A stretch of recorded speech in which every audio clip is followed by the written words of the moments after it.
like to call the meeting to order of the Board of Leavenworth County Commission. I'd like to invite everyone to stand for the pledge. I pledge allegiance to the flag of the United States of America and to the republic for which it stands, one nation, under God, indivisible, with liberty and justice for all.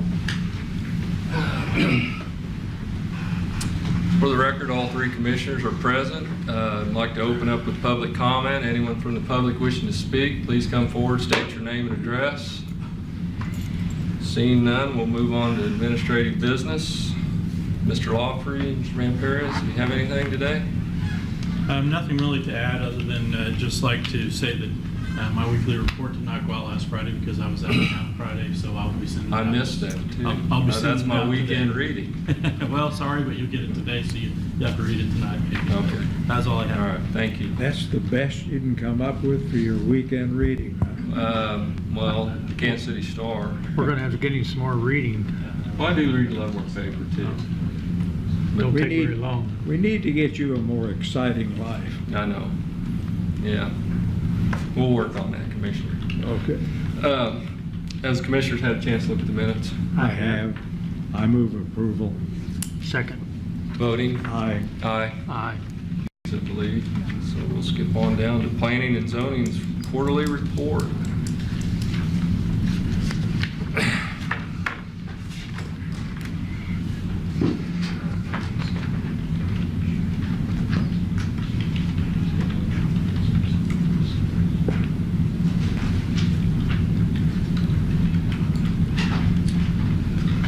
Good morning, Commissioners. I have a couple of items I'd like to bring up. It's not really in my report. Some of them are, but it's about the compliance deposit fee for septic systems. Currently, we collect $125 for engineered systems. What happens is if the soils are not good or if the property is less than 2.5 acres, they are required to have an engineered system. So at the time of the permit, they pay $125, and once the engineer gives us back the inspection report, we give that money back. But it's only $125, so most of the times we don't get anything from the engineer. So I would like to propose $500 instead of the $125. Whoa. To establish a lagoon system? No, this is for septic systems. So you want to establish $500? Because right More of now, a bond. since it's so low, nobody's, most of them are not returning any of the reports or anything. So they're having a hard time getting anything back from the engineer. And we don't require occupancy permits. No, sir. We don't have So- building codes.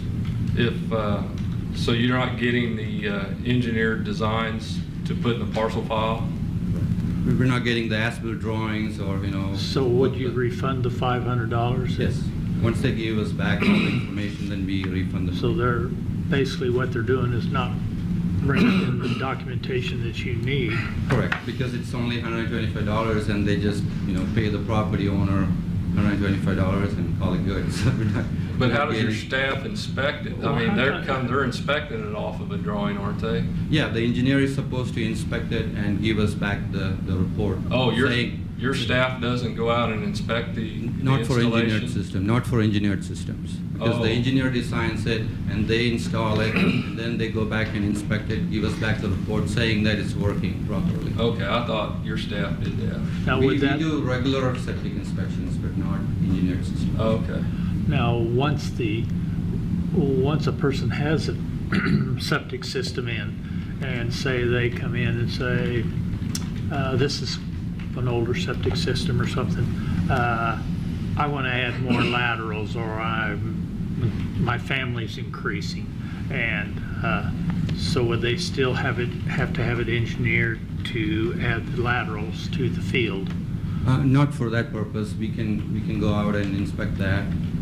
But the engineered systems are for if the soils are bad, or if they only have 2 acres instead of 2.5 acres, then it's small area, so Oh, they have to yeah. engineer a system there. I've always wondered about that, when the acreages get so small, does that impact the neighbor? And the sewage go on to the neighbor. Yeah, basically what they do is they compress the whole system to make it work. Yeah.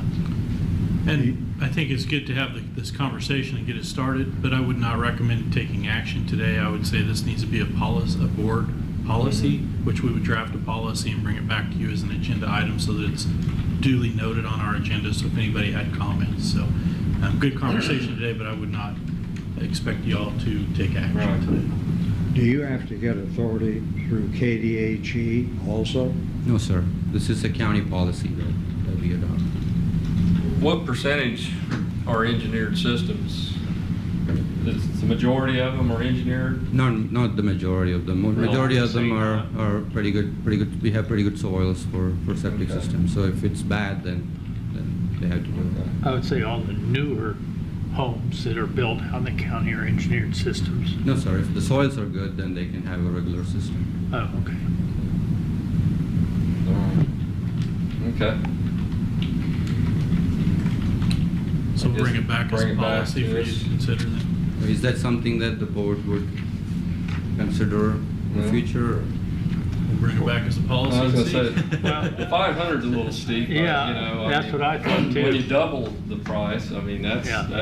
that sounds horrible that we're doubling the price, but. But now we're 500 over Right, so 125. We're really, And like I said, I didn't know, I guess I didn't know that when you do an engineered system, your staff didn't go out and inspect it. I just thought they did everyone, But the people can get it back once it's in place. well, they have to hire somebody to Yeah. engineer a system so that the documentation should be available. but see, what they're doing is not turning it back in. and the engineer is refunding the $125, so you don't have to mess with it. Mhm. So I see your point, Jeff, and I agree with it, but I don't know if I agree with $500 or not. That's just a amount that. Looking for a dollar amount that's significant enough that the engineer doesn't just walk away from it, Yeah. he's willing to provide Start by documentation. doubling it. Right. And it's really not Right. a cost. It's like when you put a deposit down on something, Yeah. as long as you return it, you get it back. Right. So there's actually not a real cost as long as they follow through with what they're supposed to do. But we'll draft Other than the money up front. right, for however long that takes, yeah. We'll draft a staff report and a draft policy for y'all to consider. Okay. On that same note, we also do boundary line adjustments now a lot, just like track splits. It requires staff time, and right now we don't have a fee for that. It's just a survey that the surveyor prepares, and it goes through the county surveyor and also the planning and zoning department. I would like to propose a fee for that as well, because it takes a lot of staff time, and it's similar to a track split process. And the track split process is $250. So that's something that I would like to propose as well. Okay. Once again, just bring it to us. Okay. Mark, will you work on that one too? Yeah, we'll bring back a staff report with proposed policy. I also looked up some of the fence standards with other counties, and most of the rural counties don't have any individual fence standards. They follow the state fence standards. After we looked at it, it's very difficult for a rural county to have design standards for fences. The reason is that it's very difficult to enforce them because we have so much land out there, and some of the farmers have like 200 acres. So if we propose any type of standards within the county, we would have to require them to do a survey, and that's a really big cost for the individual property owners. If it's a city, then they have smaller lots, so it's easier to do those things. But if you're talking about rural counties, it's very difficult to ask the property owner to do a lot of stuff. So based on that, we're recommending that we just follow the state guidelines for fence standards. That's Even it. those state guidelines are outdated.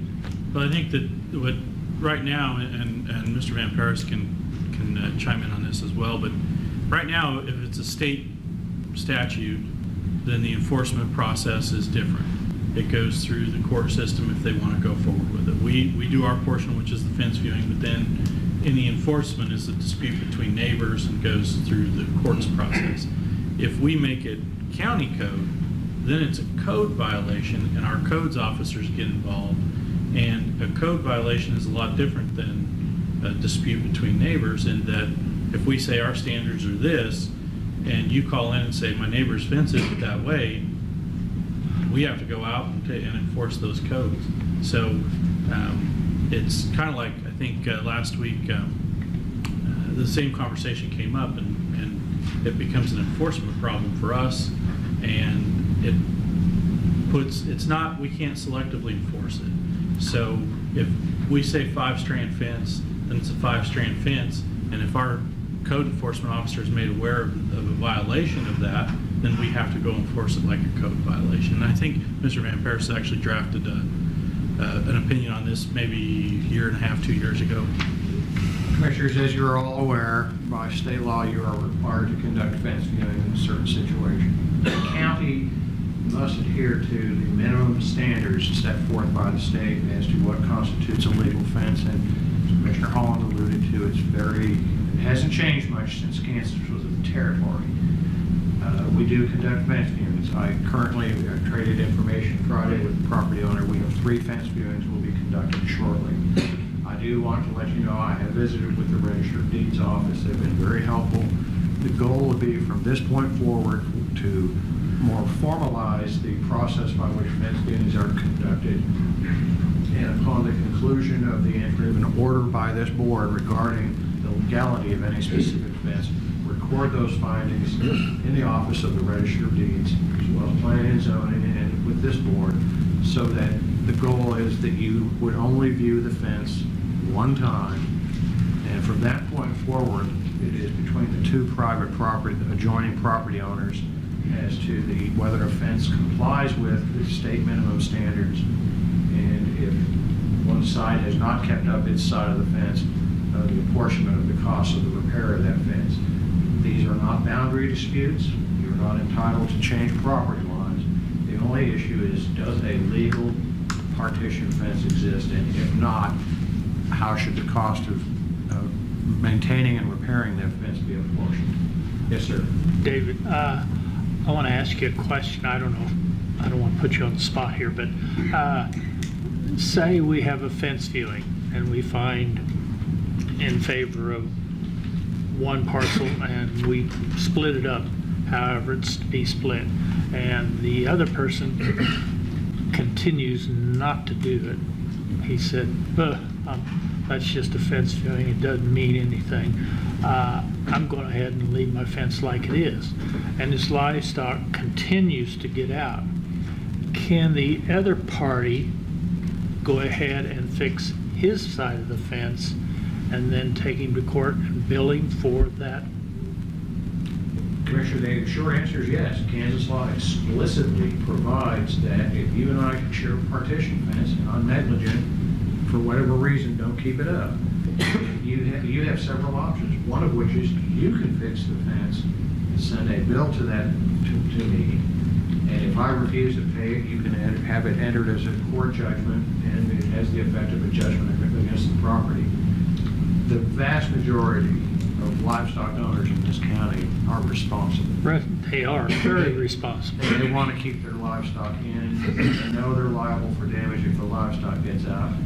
I don't know anybody who raises cattle to put them out on the highway and see how long it Too takes for somebody to expensive. get. But from time to time, you are called upon to conduct fence viewings, and the goal will be to, from this point forward, so we don't burden your staff, and provide that opportunity if needed to the property owners. Make certain that we document the fence viewing, have it recorded, so that it can then be enforced in court. I don't know how it was before, but it seems like lately, or since I've been on the board, that we've had more fence viewings than I've ever remember. And Commissioner, again, I think it's sometimes people get a little confused. You read enough of those laws, you become permanently confused like mine. It's not a boundary dispute resolution. If you cannot agree where a fence should be, fence viewing isn't going to change. No. Or the property line is, a fence viewing won't affect that. So if there's a dispute over boundary, that needs to be settled either by agreement, which can be recorded, or by a survey, which is also recorded. Surveys is just the best way to do it. Right. You're done. Either by survey or what's referred to as a fence line agreement, but a survey generally answers the question. When you got a pin at each end, it's pretty easy to figure out. I guess my question would be to Mr. Holland, do you get more complaints on larger tracts of ground or smaller tracts of ground? I'd say smaller. Okay. So like 10-acre tracts, stuff like that? I do get some big parcels. But the lion's share is more of the The smaller lion's parcels? share are Okay. smaller. I think too, it's some people move out into the county and say they have 10 acres. They decide, oh, I'm going to put 5 horses on 10 acres. Well, you and me know, Doug, that ain't gonna work. Unless you got a lot of hay. That's right. And sometimes they let weeds grow up and they think that's pasture. Well, it's not. I mean, the horse is not going to eat it. Cows are not going to eat it. And I think that they have a misconception that 10 acres is going to support a number of livestock. Okay. You have any thoughts, Commissioner Graber? No? It's just, Are we talking Greek to you? Well, I'm just thinking, this fence viewing thing, like David says, we don't establish if it's in the right place at all. No. And that's what I think many people that petition for fence viewing think we're going to do. We're going to say it's not in the right place. It's not a proper fence. That's not our job. No. and I believe the statute also, if you do not own livestock, you're not responsible for half the maintenance of the fence, are No, you? Commissioner, the fence has to meet what's defined as a partition fence. If I choose to own livestock on my property, and you choose not to have livestock on your property, and your property is unenclosed, you have no obligation whatsoever to maintain that fence line between our properties. Now- If at some point I enclose it in the future, then we need to share the cost of that fence. And then purchase livestock. Yes. Well, and not only that, if somebody comes along to this lady that says, no, I'm not going to have any livestock, and all of a sudden somebody comes to her and says, can I rent your pasture? It's all fenced. Oh, yeah, go ahead. How much you want? Well, then she's making income off of that, and then she's liable for her share of the fence. The idea is that neighbors would equally share the cost and the burden of the Right. partition fence, because everybody benefits mutually from But a lot of these petitions we get, people really think we're going to say it's in the right place. Right, and that's not going to happen. Or I hope it doesn't happen. Well, the fence viewings I've been on, we normally do not speak to the people. We just go out, walk it, look, and we don't say one way or the other what we think, and we come back and do a report. We don't have much conversation with the I people. think I've been on a few, and I think we've had to have the sheriff with us. Yeah, well, As David said, it's generally not the fence, it's the people that have the fence. it's just part of the job. We do Right. it, and we'll get through it. But as far as the standards, I can see Mr. Joseph's point about having this, Having it surveyed. Well, and then having it, being able to enforce these things. Yeah, And like I said, my concern is that if we adopted, let's say the 5 barbed wire, and then one party has horses or a different animal that's not barbed wire friendly. So I guess basically, if we just continue to do our fence viewings, present our findings, and then they can take it across the street to get it hammered out, would that be the recommendation? That's a recommendation at this time. Okay. All right, thank you. Commissioners, we did receive a complaint on a commercial property regarding their grass not being cut. Our code enforcement officer went out there, and she was able to work with the property owner and take care of the situation. but we do not have any property maintenance standards for commercial properties regarding that. We tried to implement some type of property maintenance standards last year, and it wasn't approved at that time because there were a lot of opposition to it. So currently we don't have any property maintenance standards for either residential or commercial. And some of that, not at our level, even got shot down at the state level, I believe, with somebody introducing legislation to try to enforce property standards in rural areas. And I don't think it went anywhere, right? I don't think think you're it went right. anywhere. I remember something to that effect. Commissioner, several years ago, Leavenworth County sponsored a bill that would have authorized counties to, in very specified circumstances, exercise the same authority that cities currently have with respect to the demolition and abatement of derelict and abandoned buildings. It was not a building codes, it was not the length of your lawn, it was what happens when you get a house that literally has become abandoned and or derelict, and consequently it begins to adversely affect the adjoining properties. In this case, it dealt with a house that was located in one of our older subdivisions. This house was 50, 60 feet from the adjoining properties, and literally the value of the homes in that subdivision adjacent to it were probably in the $250,000 to $300,000 range, and somebody just chose to abandon one of the homes. And it literally was abandoned for 25 plus years to the point where the roof collapsed. We went to court numerous times seeking general injunction powers to try to have it cleaned up. And aside from having difficulty finding an owner, the property was a true eyesore. Commissioners Holland and Commissioner Graber, you went through this. Commissioner Smith, you may have seen at the very end of it. Fortunately for the neighborhood, somebody finally came along after literally decades and bought the property and fixed it up. And the home is now as it should be. We went before the Kansas legislature with the provision of a county. I think I even put a provision in for counties with a population in excess of 50,000. The county boards and county commissioners could exercise those types of powers, and it was only for derelict, abandoned properties. I used the same definition the League of Municipalities uses for cities. When the city goes around and tries to, we don't have a lot of these properties, but where there is one, it substantially impacts the neighborhoods. That bill didn't get out of committee by one vote. That bill. I was surprised by the level of support that was expressed for that bill from county commissioners or legislators from a lot of the smaller counties, because they have those problems.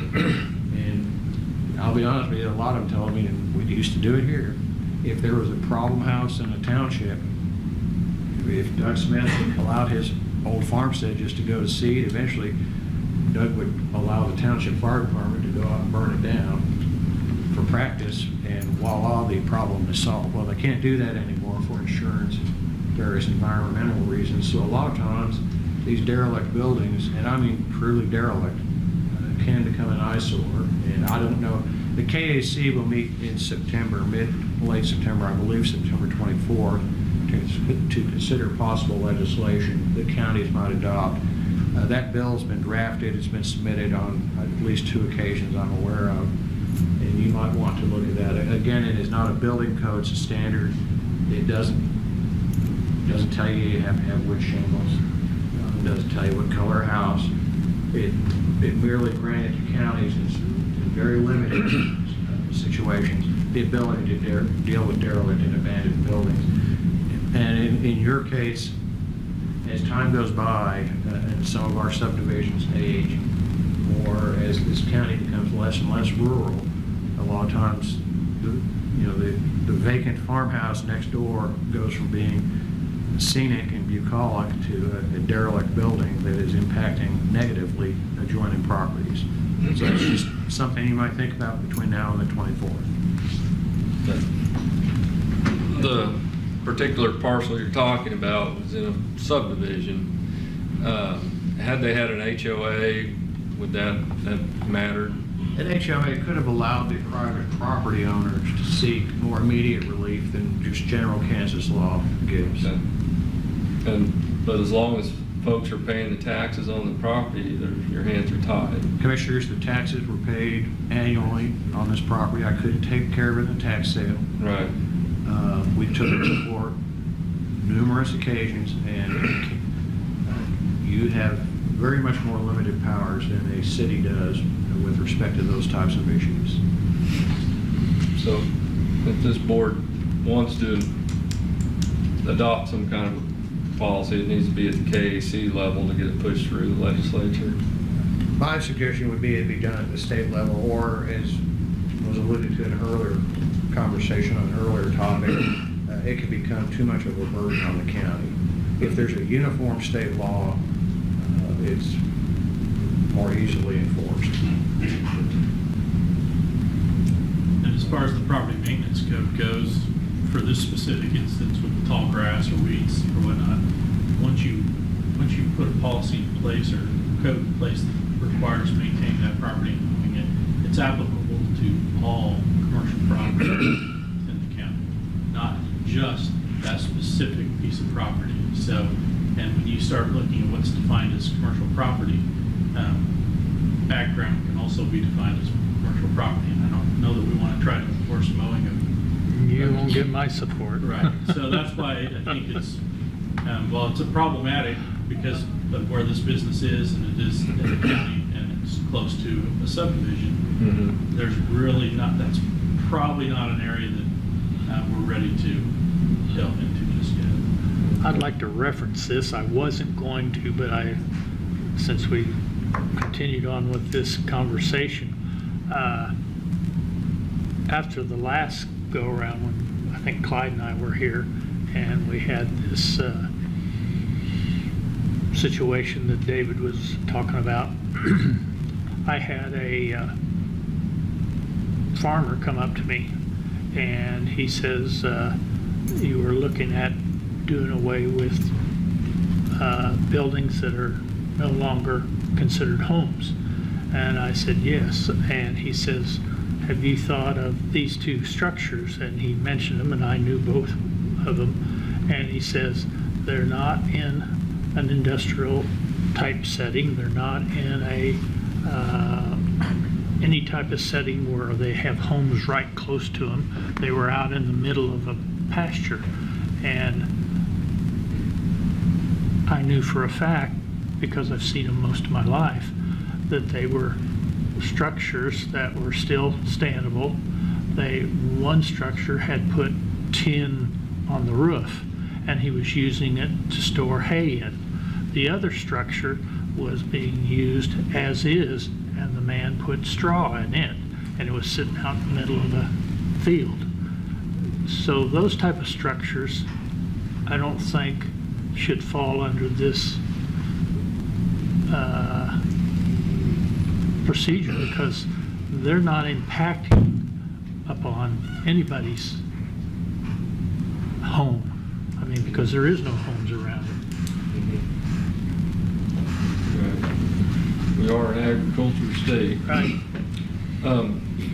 When somebody comes in for a subdivision, more than just a few lots, do you try to encourage an HOA? No, we don't actually do that. It's up to the developer to actually have an HOA. Usually if it's like 20 lots or something like that, they usually have it, because there'll be some common areas where somebody has to maintain them, so they form some kind of an HOA for that. But if it's just 6 or 7 lots, they don't usually have that. Okay. To me, like I said, an HOA could enforce this better than we could. All right. So that's just my opinion. I think that's All right. a pretty good opinion. Staff is also working with the cities of Lansing and Tonganoxie and Leavenworth and Basel in updating our urban growth boundaries. Currently we have urban growth areas shown on the comprehensive plan. We're working with the cities to update them. I've been in contact with all all the city planners, and we're having some meetings every month to update that. And they also showed some interest in doing some work or participation within the boundaries, like expanding their standards within that area. So I'll be working with them on that. And also, I'm working with City of Tonganoxie. Actually, I'm having meetings this week to discuss the land use plan for the County Road 1 corridor. Currently, we have a moratorium in that area, and one of the conditions is that we have to have some kind of a plan in place at some point, so I've started work on that. That's just an update. That's all I have for today. If you have any questions, I'd be happy to answer. I don't. No, I don't have any questions. All right. Thank you, Mr. Grossen.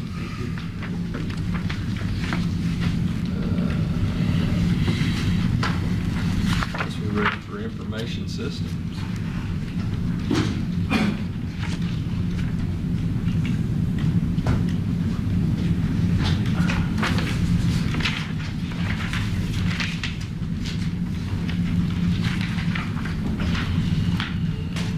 Good morning. Good morning. I'm sure you've received my written report.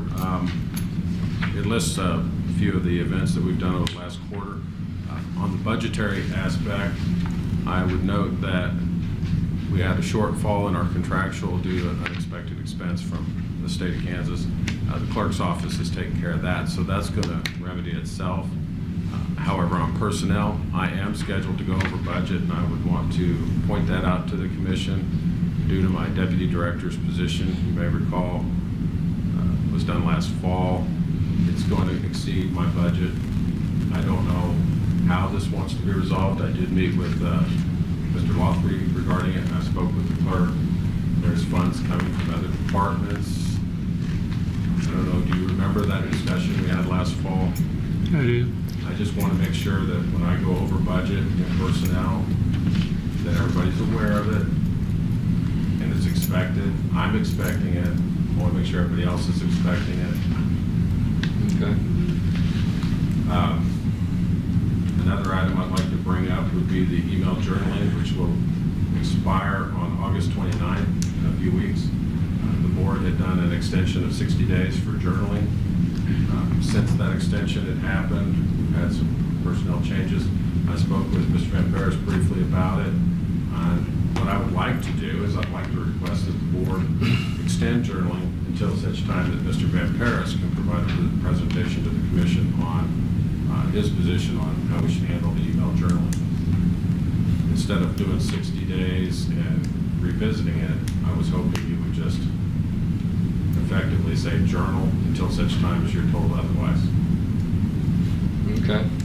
Does the board have an appetite for that?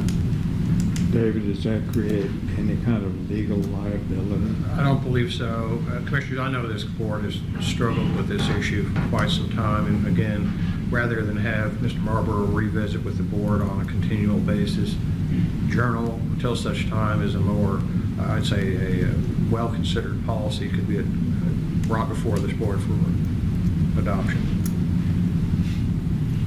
Have you looked into this, Mark?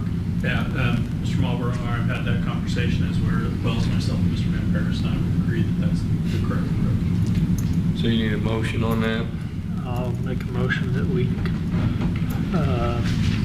have Larry journal until that time that we no longer need it, and we will instruct him of that.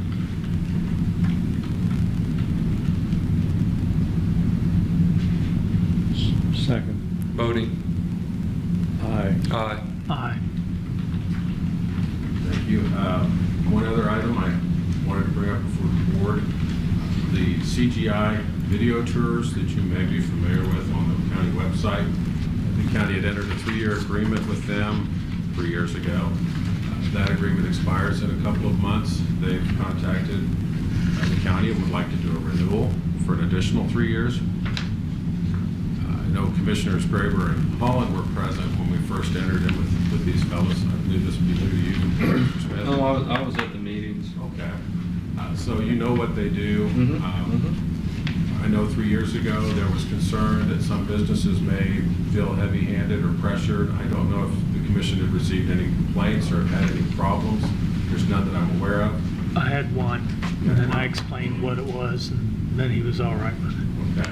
Well, they'd like to do 3 more years, and in order to do that, I have their renewal contract. They would like another letter from the county. Last time you drafted up your own version of a letter, they did provide a sample, but you had somebody draft your own version. They would like to cut some new video feeds, come up, send a photographer, do some updated video. I'm recommended that the county do it. You had over 4,000 viewers watch these videos over the 3 years. And the reporting is very limited, but I did go through it as best as I could get. And you have 30%. You can see real estate relocation was the most interested category. But also, history and quality of life and education all got a hit too. So it is being used. People are interested. And looking through the logs, you'll see people are accessing it from states all across the country. I assume relocations. Could be some people in the military coming in for a couple of years of schooling. So there is interest and there is use. So I would encourage the commission to renew the CGI. I think it's the most affordable way we can market this county. $0. Yeah. Right, I like it. It's a good price. I look for budgetary impact, Right. not applicable. No. That's music to my ears. And we need to market this county. So- I'll make a motion that we approve CGI for another 3 years. Second. Voting. Aye. Aye. Aye. Do you mind signing right now, Commissioner? I can do that. So have you got the letter documented, or do we need to? I have a copy of the old letter for you, and I think I provided the sample with my packet. Would you like? Have you looked at this, Yeah. Mark? Well, I've got it. Okay. I see the sample. It was in our packet, Commissioner. Do you want to review the sample, Mark? No, I've reviewed what he put in the packet. I'm okay with that. Okay. Okay. So you'd like that letter Yeah. to go out? Yeah. I'll get that taken care of. And that is all the items I wish to bring up. Have you any questions of me?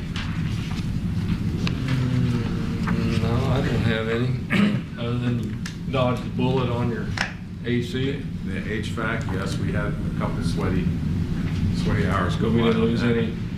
We didn't lose any hardware, and I understand last week the board approved Buildings and Grounds to put in a backup system for us. We appreciate that. My hardware will certainly appreciate that. It was about 100 degrees in there at one point. And computers do not like 100-degree weather. Well, we don't like it either, but my computers are especially upset about that. Okay. All right, thank you, Larry. Okay, get ready for Lucas. How are you today? Good, how are you doing? Good. Alrighty.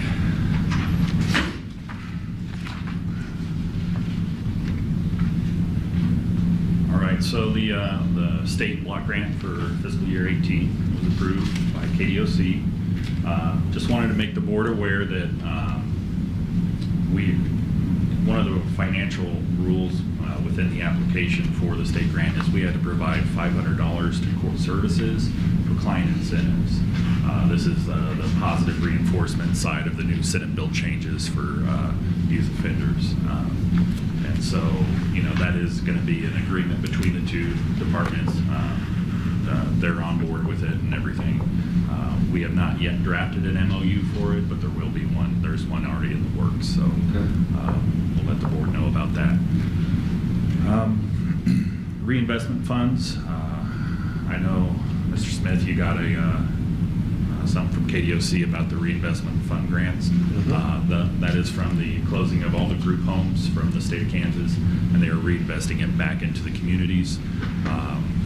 They are giving us an extreme time crunch on that. That is due September 5th. And, so far, we've had a lot of meetings with the judges. I've been up to Atchison several times.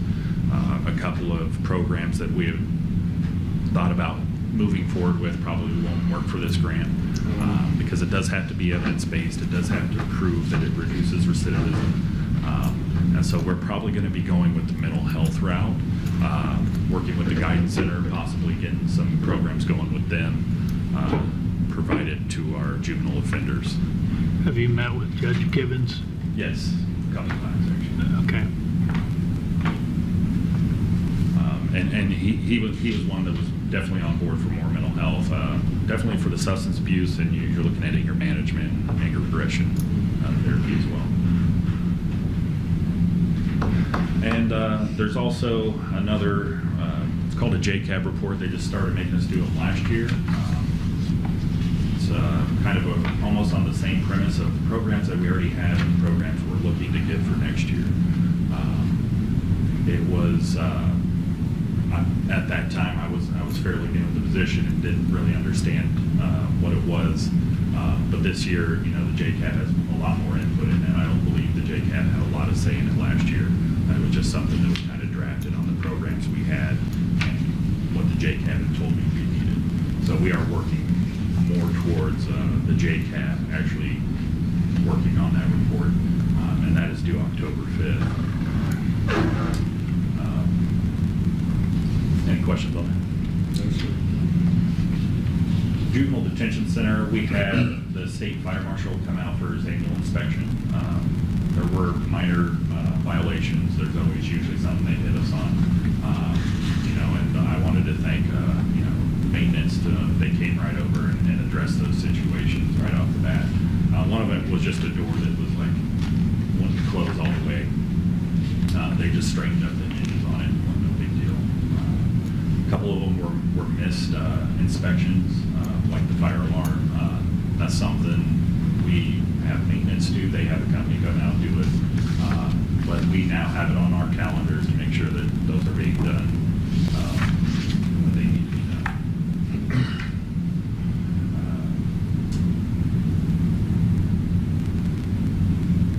done. Last time I reported, we were having issues with the staffing of the JDC.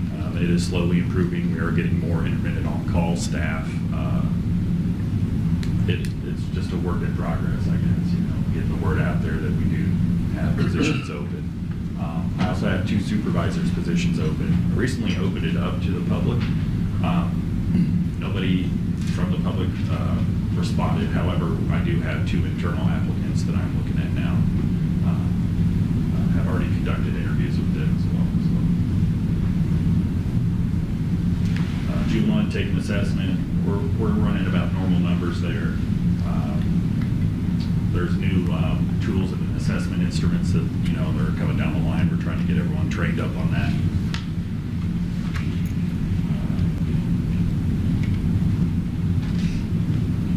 And then juvenile community corrections, we have about 35 on our caseload. We're running probably average 35 for the year. 23 of those are managed inside of our community. That is a big change from last year and the years prior to that. So far, we haven't seen any big issues with it, but we are wanting to get those programs going so we do have more behavioral change and management inside the community as well. And then we did recently I hired someone from my JDC to the probation job that was open. And that's pretty much it. I see one detention center is advertising on television for officers. Oh, really? Wyandotte County. I think I saw that too. And I was their kind of pay's a little surprised. more than ours, believe it or not. Right. Just thought I'd throw that out there. Yeah, that's something we've thought about, but I wouldn't even know how to approach that. I'm reaching out to the University of St. Mary right now. They usually have a good steady flow of candidates with minimum requirements. So we're hopeful to hear back from them now that school's starting back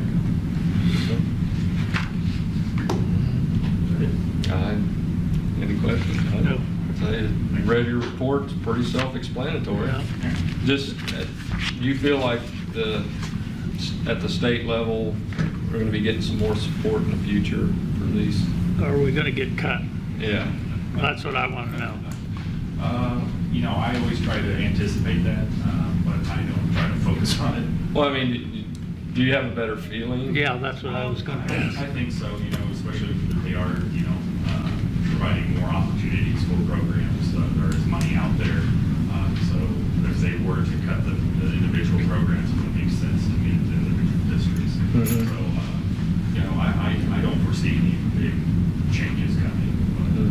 But I mean, the programs themselves, I mean, you can track their success.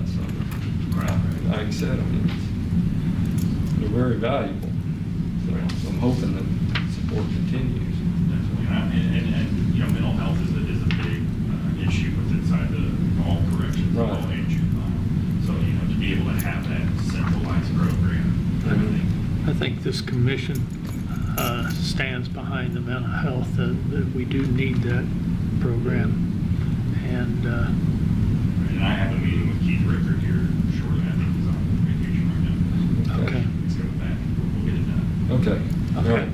Thank you. thank you. David, Sarah, sorry we're running a little behind, but I'm sure you'll put us even further behind. That's why we put them at the That's why we last. put them at the last, didn't we? Yeah, so we have plenty of time. As long as they don't go past noon. Yeah.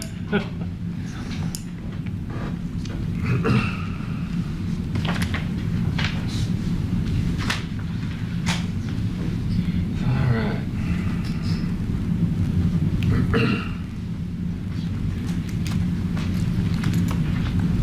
Good morning. We'll go ahead and start with the quarterly update for the street projects within the sales tax.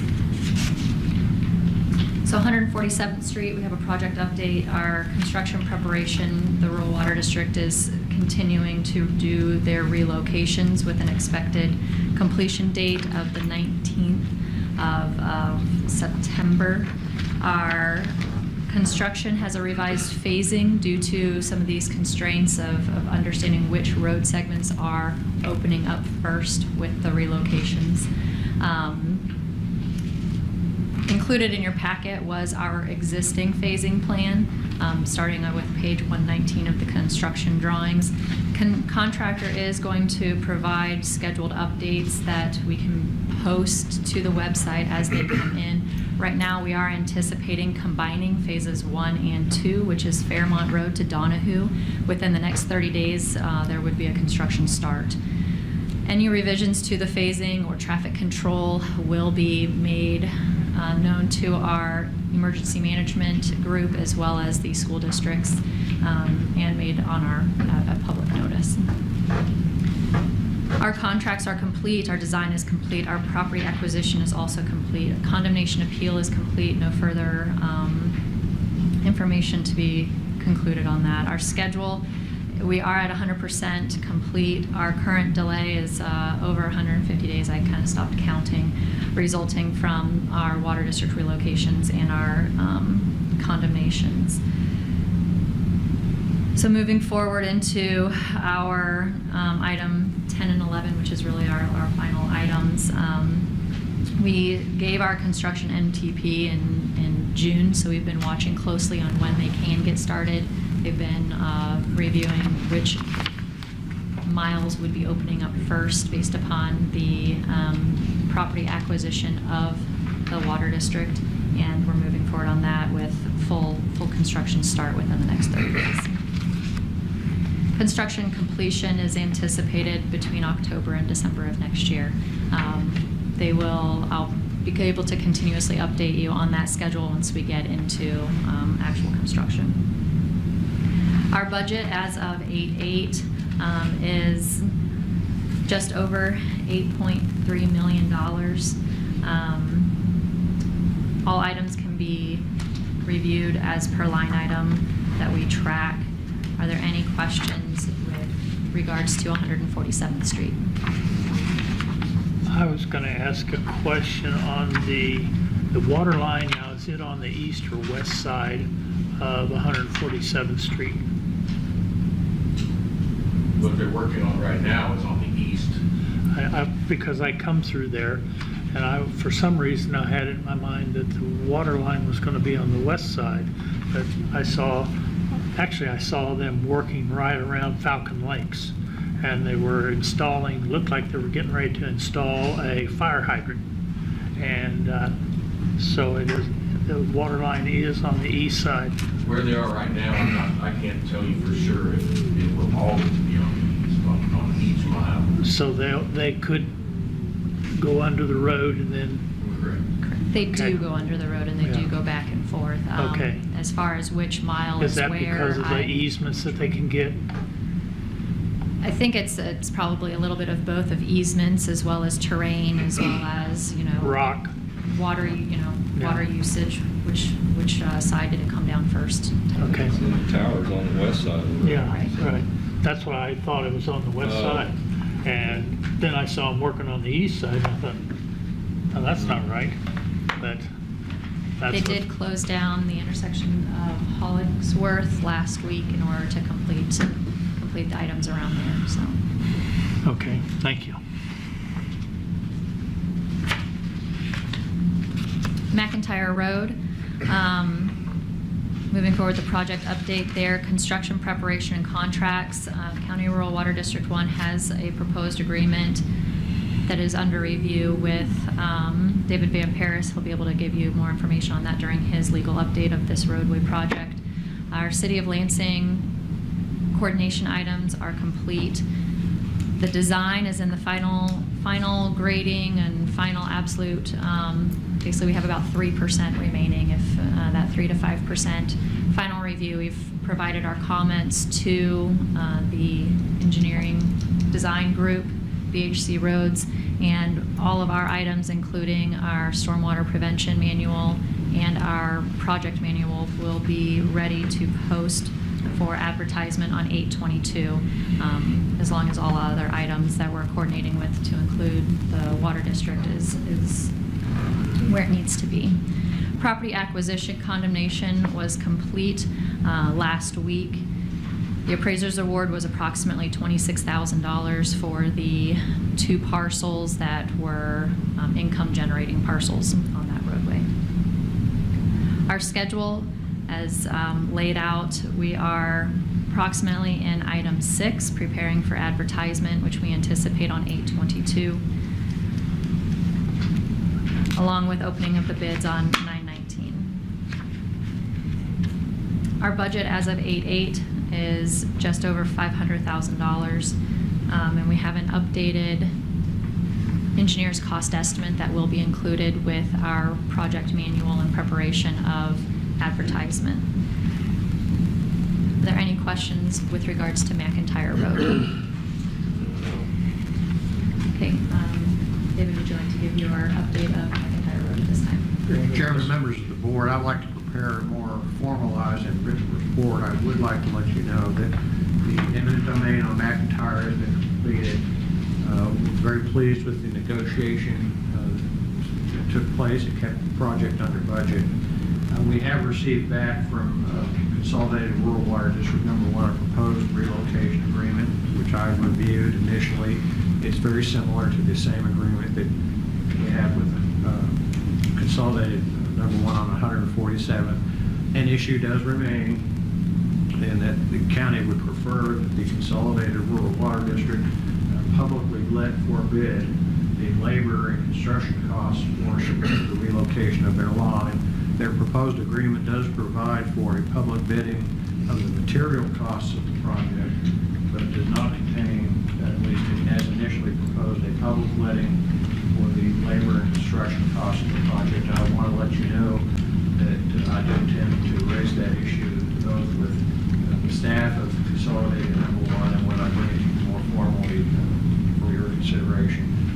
The Consolidated Number 1, by virtue of its legal structure, has obtained an opinion, which we've looked at, to the effect that they are not required by state law to put the labor and construction portion of their projects out for public bidding, and they have chosen not to do so. We have visited with them on this topic with respect to 147th Street. I do want you to know the issue will be raised with respect to that. So they don't have to go by the state statute that says anything over 25,000 should go out for bid. They, That's one opinion. yes, that's one opinion. That's one opinion. Whose opinion is that? Their attorneys. Their attorney. Okay.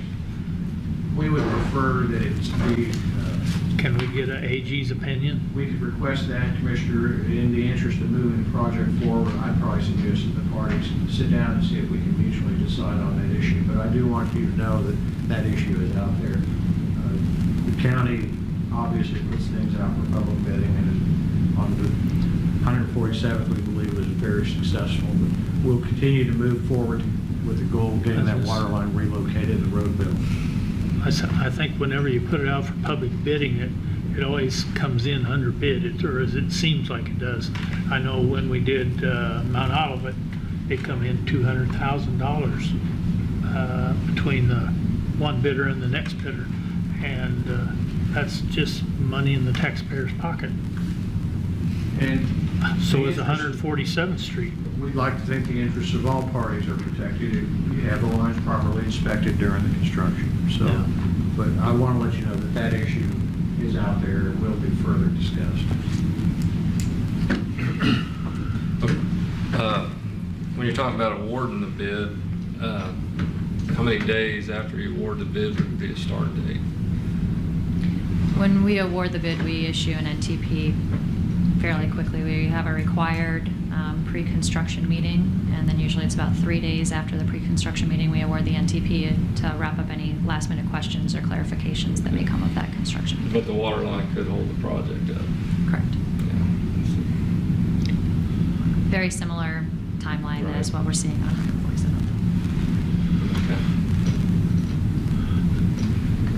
I was going to ask one more question. You said, David, you'd like to sit down with them, see if we could work this out, which I'm in favor of. But it seems like they're pretty set on this, not putting it out for bid. Is there a possibility that, or do you know how long it would take the AG to get back with us on this issue? I can try to find out for you, Commissioner. Okay, because if it won't take very long, then, which I kind of wonder if it wouldn't, if we could go ahead and get an AG's opinion started. I've not had the opportunity to visit with the board of directors and Consolidated number one, and I apologize to them for just letting them know that this issue is out there. I did have the opportunity to speak with their manager, who I call field operator, last week, and we both agreed that it was an issue that could be visited amicably. But in the interim, I concur with the request. I think we can frame the question narrowly enough to obtain a quick answer. We can certainly try, Commissioner. Okay. So do you need a motion to I don't direct think, David can't we to just, get an AG opinion, or can we just do this on a consensus? I don't Commissioner, know. I'll just proceed unless at some point you tell me to do otherwise. Okay. Okay. Before we send the letter to the AG, we'll bring it back to you in a formal meeting so you can vote on the letter. Okay. Get that moving. All right. Moving on to Eisenhower Road, project update. It includes construction preparation. We have no activities on that front yet. Design is ongoing. We're at a 95% based on where we're at prior to any type of revisions required through the site acquisition process. Property acquisition is ongoing. The appraisal reports have been submitted. We're still awaiting approximately 6 appraisal reports to be submitted to our department for review. We're taking the lessons learned with this company on both 147th Street as well as McIntyre Road to be very strongly positioned for a quick acquisition process. Sarah, aren't there only 2 properties that are involved in the site acquisition? David? All properties will be, because we have temporary construction easements. So in terms of the question of are only 2 properties included, no, all properties will be included to Yeah, some but extent, be it kinda drainage hold or outs. temporary construction. As far as permanent right-of-way, for the most part, they're is very limited that are affected by permanent road right-of-way, but there will be permanent drainage easements on more than 2 properties affected. Does that answer the question, Commissioner Gaber? Okay. So right now, as we look at the schedule, we are approximately in between items 4 and 5. We anticipate condemnation to begin no later than 10:30. And then utility coordination to be complete in terms of having them prepared to begin their work. It's currently, most of it is ongoing since it's within the right-of-way. But in terms of our drainage easements and beginning those, that will be upon awarding of the construction award. Budget as of 8/8, we are just shy of $900,000. And all of our line items are available for you to review. For the most part, as we have been heavily in design, these are engineering values. And we have not received or have not awarded anything in terms of the site acquisition to date. On your project design, 95% complete, when would be a good time to talk about the stoplight or lack of at 20th? As far as I know, that decision has already been made, unless the board wants to bring it up. Currently, the design is that we have all of the conduits run and prepared for future, but at this time, we're doing 4-way stop. Right. And there's been a lot of, I guess, people concerned that maybe do the stoplight at the time of construction instead of, I do we have a think price that would? I think that's something like, the city of Lansing asked us to make some improvements on the section of ground that was within their area. And we said, be happy to do that if you want to pick up the price, pick up the cost. And so we're having it bid as alternates. That's something we could consider here, where we could have it, the lights bid as an alternate, and that way the board would know the cost, and you could have that discussion at that time. The commissioner's okay with that? I'm okay with that. Commissioner, to do that? Okay.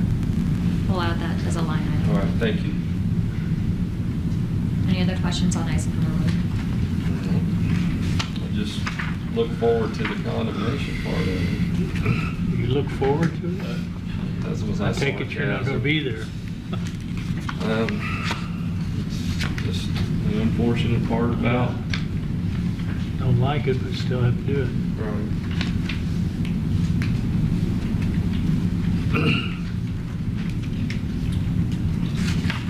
All right, we'll move on to other projects besides the sales tax projects. A32 Bridge, 231st Street north of A92. Construction started on July 5th. The existing bridge has been removed. Free State Electric will be relocating additional power lines. Contractors moving along preparing pier number 1 for concrete. They have any trouble getting that bridge down? No, I think it came down pretty easy. Don't say that. Hey, it's gone. We can talk about it now. Okay. HP19 bridge design, project kickoff meeting with the consultant was held on July 26th. All their field survey work is completed and they are working on the model for designing the bridge.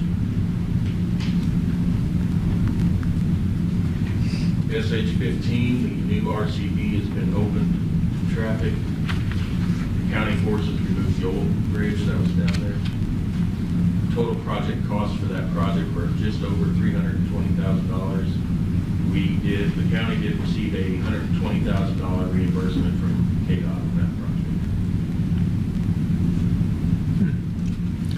That's Done with good. That one forever. Yeah. I know, but that's an expensive driveway. Well, Yeah, that's the bridge that serves one house. that's the bridge of one house. Yeah. Yes, That's his private bridge. pretty much. But we won't have to worry about it for a long time now. 179th Street dust control was sprayed on August 2nd. And the condemnation of the 2 parcels is ongoing. Collinsworth and Stillwell, they're both kind of on the same path. Public Works has red line drawings and sent them back to the consultant for revision. I expect both of those back by the end of August. So right-of-way acquisition should start on those, both of those projects hopefully later this year. 207th Street, grading's completed, and they will be laying base rock here. All right. Getting closer. Makes my day. David, back on the Stillwell and Hollingsworth, is this right away, are we asking for that, or is this something we're gonna have to send appraiser out and No, we will ask, typically what I've been doing on our local projects is I'll send a letter asking for it to be donated. Okay. Some people are willing, some people aren't, and we'll proceed from there. Okay. But yeah, we'll Some do of it those will have to be internally. purchased more than likely. Yeah, we'll have some holdouts. 182nd Street, from Evans Road to 2440. Easement forms have been mailed out to all the property owners. Approximately 50% of those have been signed and recorded at their registered deeds. We held a property owner meeting on July 30th to answer questions from property owners. Commissioner Smith attended that also. 182nd KTA Bridge Project. KTA is saying the 188th Street Bridge will be opened on 8/23. And after that bridge is open, they will close the 182nd Bridge on the same day. I did have on the agenda to amend design contract, but I need to table that till future discussion. I thought we'd have the number ready to go on that, but the contractor hasn't gotten the number to me. I'm talking with MHS and King's Construction, the contractor on the bridge project, about possibly doing a design build so they can build our project while they're down there on site. So that'll be coming back hopefully in the next week or so for further discussion with the board. 155th and Fairmont intersection, Commissioner Smith, you had asked me a week or two ago about that. I think it came up in the Right. meeting also. Since I've been here at the county, there's been at least 3 accidents that I'm aware of at that intersection. And I don't understand it. I mean, it's wide open. Right. I'm gonna say you can see It was plenty visible, in my opinion, previously. We have installed larger stop ahead signs, larger stop signs. We will be installing a cross traffic does not stop sign on each side. The brush crew cleaned the fence line, opened it up. I've seen comments on some social media sites that people have noticed the change. If the county's making some improvements. Yeah.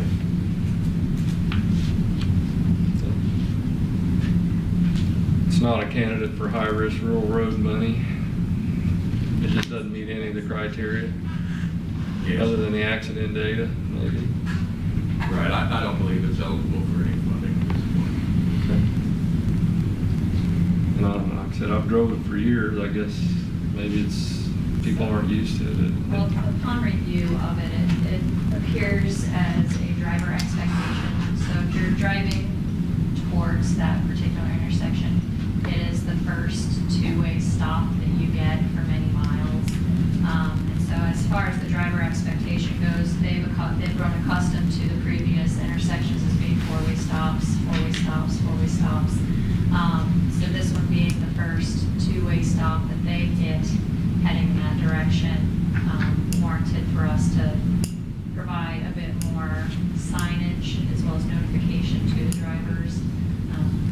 But we are not in that high-risk category at this time. So we're anticipating that the driver notification of the additional signage, adding in that it is a two-way by indicating that the cross traffic does not stop, making the stop signs larger so that way they're seen at a farther distance away, and adding reflectivity for driver notification, because that's the only high reflectivity that they would see heading that way. That'd be the first high reflectivity. We anticipate that adjusting what we see in the future. And if it continues, we're looking at rumble strips or something. Yes, sir. I'll get the next Yeah. step. Next up would be Next rumble step would strip. be We rumble continue to strips have and- accidents. And paint, yes. All right, the next item on the agenda is the traffic control plan for the Sunflower fence. Last Monday, I provided you with our proposed detour plan. And it's a well thought out plan. I think you've done a good job on that, David. We did receive one price from a contractor to install this on a weekly basis. Their price was $5,850 per week, per weekend, basically. Install it on a Friday, take it down on a Monday. I guess we need to discuss with the board if they feel this is necessary, and so how to fund it. Do you think it would be cost effective? It's hard to say without knowing. You just don't know how many people are going to show up, and on which weekend. There's What do you been some think? other advertisements of sunflower fields east of Topeka, probably within 20 miles of this location. I don't think anybody knows if it's going to be an increase or a decrease in viewers.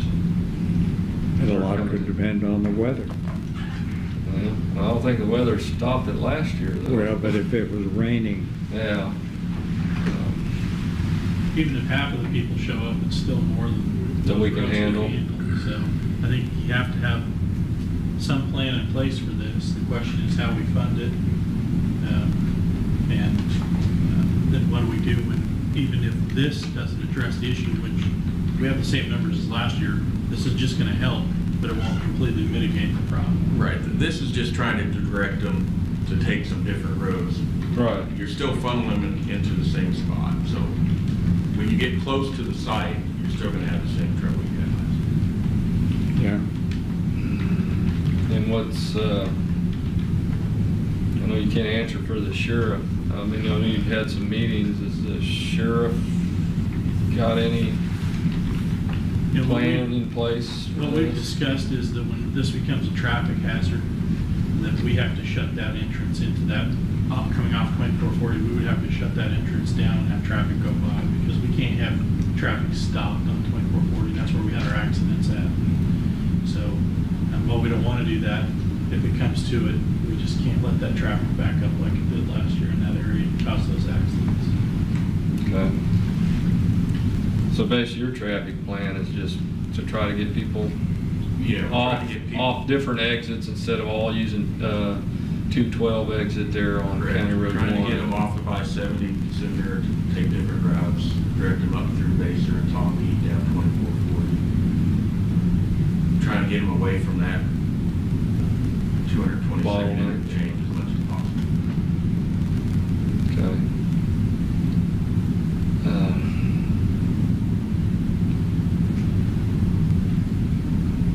So, for a month, you're looking Figuring at least 4 weekends, yes. at 3 for sure. Maybe the last weekend wouldn't be. I don't know how they've staggered the planning of them. The last that they discussed, they said they went ahead and planned them all at the same time, because after their meeting with us, they realized that would cause more problems than assistance. But I don't know that. That was just a discussion. I don't know how they ended up. That may give more people to come the first few weekends, knowing that they're going to be limited on when they bloom. If it was the same as last, that'd be the same as last year. They basically Over said Labor Day weekend. last year was the 2 weekends or so that they have an issue. Okay. It all depends on the weather, when they're gonna come up and what weekends it's gonna be, but I think it's probably safe to plan for 4, and then it may only be 3, but you're still looking at between $15,000 and $20,000. But if David schedules this company to do this and it's not a weekend that they're blooming, Well, they'll work with us on that, won't they? I mean, they're gonna charge us per weekend. Yeah, and they then get we'll hit start. per weekend cost. Okay. And how much notice they need. Well, that's the problem, is that we're just kind of, I mean, really the only way we can do this is just keep watching his Facebook page to see when he's telling people to start coming out. Okay.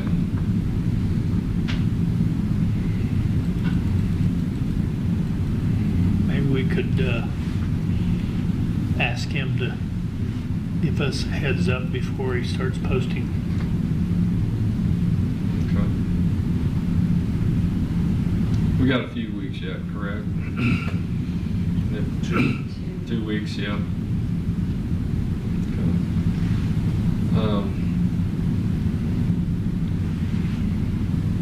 Were you planning on putting barricades out on the Labor Day weekend, like at Hempville and? That's part of this plan. Yeah, but I mean, were you gonna go ahead and do that ahead of time, or were you gonna wait and see? If the board doesn't want to proceed with this plan, Yeah. at a minimum, we'll put. Public Works would have to barricades up take that, on it. yeah. At a minimum, Public Works will try to. That's what I meant, if we don't fund this, you would just do the local roads? Yeah, we'll put barricades up to try to keep people off the rock road as much as possible. Okay. And just for the weekends? Yeah, if you leave them out there all week, as you know, the lights disappear pretty quickly. They look like a sunflower. So there's no reason to leave them out there all week, or all week. Yeah, I know the lights aren't cheap. We went through a lot of them last year. But we left them full time last year. Yeah. Right, we won't do that this year. Okay.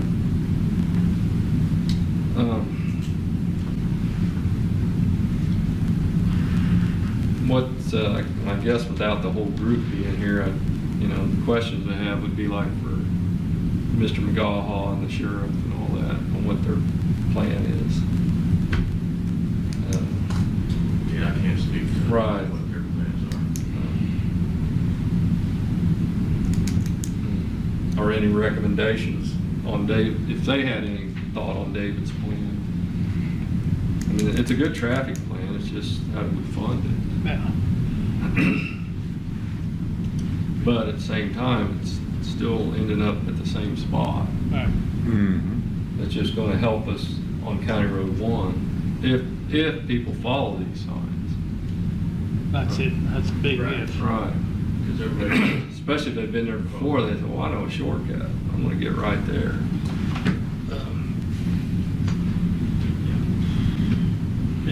That area just can't handle that much traffic. It just can't. Right. This is a good plan to help mitigate it as best we can. Right. But short of dropping some major parking lots out there, there's not much you can do. So then it becomes the emergency management side of it, which is when it becomes a problem, how do we stop that from happening? And that's where the sheriff and Mr. Gaha and Jamie Miller will have to have discussions on when they believe it's time to shut it down and let traffic clear out and then reopen it. Okay. I'm still gonna have some staff on top of what this is. There's still gonna be staff from the sheriff's department that's gonna be impacted by this. Okay, and what about, So I can have those three gentlemen come in next week and give you an I was update wondering on if what we they're. could have them Monday. What's that? I say I wonder if we could have them next Monday. I can certainly ask them, see if they're available, and put them on for next Monday, so they can give you an update on what they propose to do if this traffic doesn't completely resolve the issue, which I'm sure. okay. David, the signs that we're talking about, do they in any way add to our liability or possibly reduce it? Commissioner, I think the steps that have been outlined by your Public Works Director are as adequate as can be undertaken given the circumstances. And sir, it would be my opinion to you, with the foreknowledge of what's going to occur, you're doing the best you can. Yeah, I don't see any answer to it. What, there's not, that's why we got our staff together to try to come up with the best possible plan. Because we don't know if there's gonna be an increase or a decrease this year. Even with the decrease, you've still got the problem. Right, yeah, Mr. Lawford's right, our road system down there won't handle that. What's KDOT? Does KDOT have any kind of a plan? no, I've been talking quite a bit with KDOT and KCA, and KDOT's kind of waiting to see what the county's plan is. Okay, The county intends okay, and then KTA, are they, kind of the same response from them. and then KHP? I have not I've spoken. I imagine the sheriff has worked with Kansas Highway Patrol on that. I think Commissioner Gray, or Commissioner Holland's correct. We probably ought to get everybody in here. And if we could put that on Thursdays for the agenda for Monday. Yes. To approve the agenda Yeah. for Monday. Right. And maybe we can get, like I said, I think this is a good plan that he's got as I far do as, too. I mean- as, you know, if you get a small percentage to exit off before they get to County Road 1, the 212 exit, I think it would be beneficial. But if we got an increase from last year, it probably won't matter. No. But, and then maybe bring them through Tonganock so they can spend some money there. Yeah, that'd be all right, with me. Close the road, Yeah, just, I mean, reopen the road once traffic. Just send them up to Falcon well, Lakes. like I said, I think as long as we do the best we can to try to predict what's going to happen and have a plan in place, that's all we can do. That's right. So, I mean, we only have so many roads, so many intersections. and Okay, so we'll come back Monday. all right, well, thanks for doing all that work. I know that wasn't, you had some time involved with that. All right, moving on to the next item, 2017-2018 salt bid award. Public Works received 5 bids for salt for this season. Low bidder was Hutchison Salt Company at $49.10 per ton. Do you know how many years that's been since it's been that low? It's been several years. I mean, I guess the mild winters caused it. It's probably, They just haven't been mining as much, so there's not as much. that'd be my guess. What other cities then ultimately buy salt from us? Well, we bid it, the cities also get the same rate that we get from Hutchison. If they want to use Hutchison, they can go to them also. Need a motion to approve that. Yes, please. So moved. Second. Voting? Aye. Aye. Aye.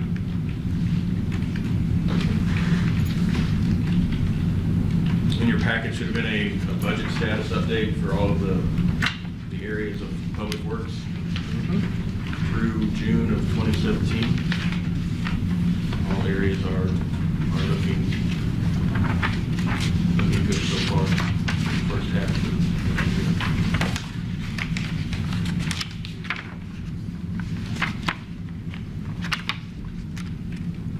Been signing a lot of bills from Public Works. Yeah, we do Go through some money in the summer months. Yep. personnel updates.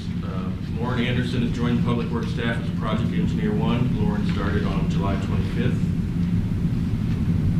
4 equipment operator positions at the county shop have been filled. All of those were, well, one was in May, the rest of them were in June. We did have 1 employee transfer from the transfer station out to the shop, so that opened up a spot at the transfer station for an equipment operator. That was also filled in June. And we currently have 1 intermittent on-call mower position open. Other than that, we're staffed. You have like a 500-hour position for a mower, or is that? I think it's 1,000 hours. It's a 1,000-hour position. We have one still available. Hopefully we'll be interviewing this week, maybe next. We had a couple applicants for. Well, then they should be able to finish out the year. Yeah. How's Mow the, some brush back. how's the gentleman that was hurt in the accident doing? He was released that day. Okay. So he's back home. He was done, his time was up the next day. Actually, I think it was either last Friday or this coming Friday was going to be his last day. So I don't know. Did you hear about that, Commissioner Graber? I didn't. Last. Wednesday on the vehicle accident. So I'll make sure everybody Yeah. knows what we were discussing. Yep. Solid Waste Department, on July 26th, the lightning strike hit the transfer station, damaged, scales damaged, video cameras, the network Actually, repairs are still ongoing, the scales aren't still back to 100% operational. So I don't have a dollar figure that I can give as far as the cost to repair the damage that was caused. Are those ones we replaced? No, these were the This upper is the main scale. scale. Yeah. Oh, well, it happens. I know. So, yeah. So that's all I had on the agenda. If there's anything the board. I don't have any questions. I do one, and it's not a criticism, don't get me wrong. I was just wondering, on this accident we had, was there a more experienced driver available that could have been driving that vehicle? Or is this the only one that? Well, he's a license. He was driving a regular, well, I think it was an F-250 pickup truck. Yeah. I just was wondering, I mean, He's a, they're not used to, maybe if they come from town, they may not be used to gravel roads or chip and seal or narrow roads or well, whatever. it happened on a pavement. I mean, he's a licensed driver. Okay. He was licensed. Well, to I drive the know. pickup he was driving. And like I say, it's not a criticism, just an observation that I'm not, He maybe was- someone that's more experienced be He was driving. by himself, right? Correct. Yeah, and they would be using that truck to flag with, so. Correct. He was probably putting up signs for, Yeah. for a crew. Yeah. Okay, Yeah. that's all. Like I say, it wasn't a criticism or anything, it was just maybe an observation. Okay. Okay. Well, we covered a lot with Public Works. Got a lot going on right now. Thank you. All right, thank you. Motion to adjourn? Or, you have anything else? We're good? All right, motion to adjourn? So moved. I need a second. Oh, second, sorry. Voting. Aye. Aye.